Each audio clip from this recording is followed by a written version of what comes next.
এসেছিলাম নহাটি কিছু সাজ কিনতে। তো চলো তুমি সাজগুলো দেখাই কী কিনে এসেছি।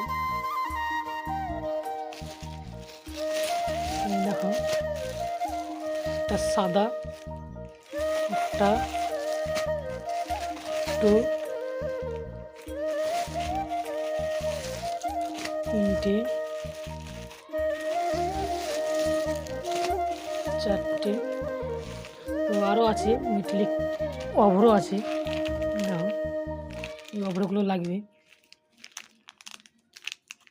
সাদা, বেগুনি, নীল।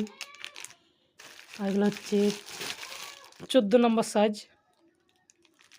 এটা এটা মানে এটা একটা ঠাকুরের, এটা একটা ঠাকুরের, যেহেতু রাধাকৃষ্ণ চলছে আছে এখন, আর কদিন পরই রাধাকৃষ্ণ পুজো, তার জন্য এগুলো আনা হয়েছে। দেখো সাজগুলো কেমন দেখতে।